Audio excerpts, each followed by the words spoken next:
Hello, welcome to the latest breaking news. In this video, you will see important news on USA trending and breaking. Please like this video, subscribe this channel. Walking 9 holes with Caitlin Clark at her surprise pro-am appearance. St. Simon's Island gay. Audrey Rollins was too humble to tell me herself, but her great-aunt, Lynn Pulser, was just fine bragging on her behalf.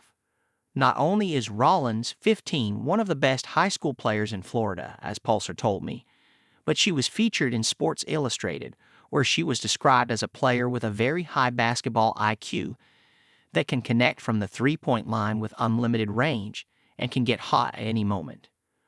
On Wednesday in Sea Island, though, Rollins put her playing identity aside and became a wide-eyed superfan.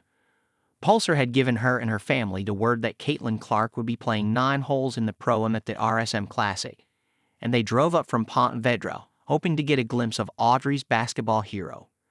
She made her allegiances clear wearing a red Clark 22 shirt and came armed with a black Sharpie. On the 10th hole at the Plantation course, Clark's first of the day, she got her wish.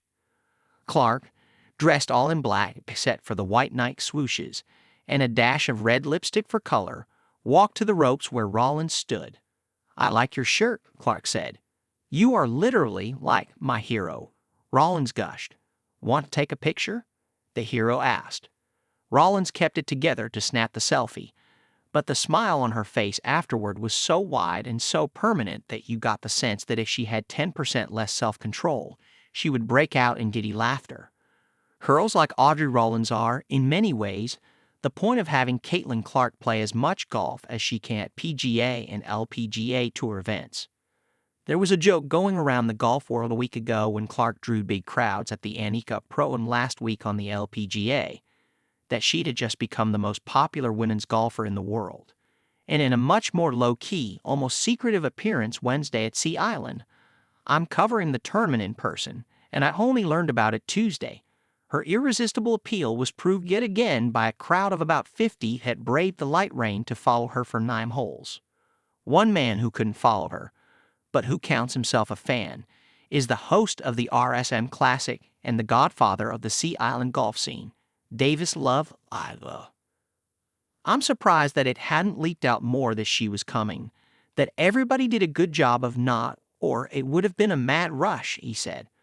"Pretty incredible what she's done in her sport, and what she's done for sport, and what she's doing for golf." On Wednesday, Clark joined fellow Iowan Zach Johnson and PGA Tour Commissioner Jay Monahan, along with a pair of businessmen, to play the back on Plantation. Cameras hovered on the 10th tee while she waited to tee off, and the crowd behind her began to grow on the foggy morning. In her all-black outfit, she cut a stark figure in the mist, pitched against the tall palms and the gray Atlantic to the east. When I first approached the crowd, I saw a group of 3 girls and a boy wearing Clark Indiana Fever jerseys, standing together with their parents. Excited to see Zach Johnson, I asked them in what I thought was a harmless joke. It might have been 2, except for the fact that 2 of them were Zach Johnson's actual children. Oops! But they laughed, and on the 2nd hole, Johnson waved them under the ropes, where they waited for a free moment to get their own photographs with Clark. Like Audrey Rollins, they seemed starstruck, despite a lifetime of being around professional athletes.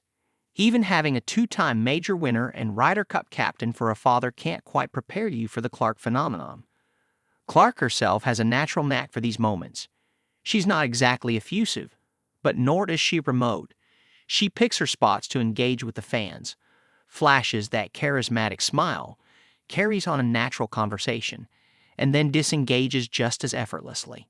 As much as she might be reluctant for golf-specific attention, there was no indication why her pro-am appearance was kept under the radar, though it's hard to imagine that call coming from the PGA Tour, and she didn't speak with media afterward.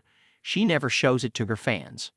Over and over, from kids to adults, I saw people come into her orbit, exchange a few unremarkable words, but emerged smiling.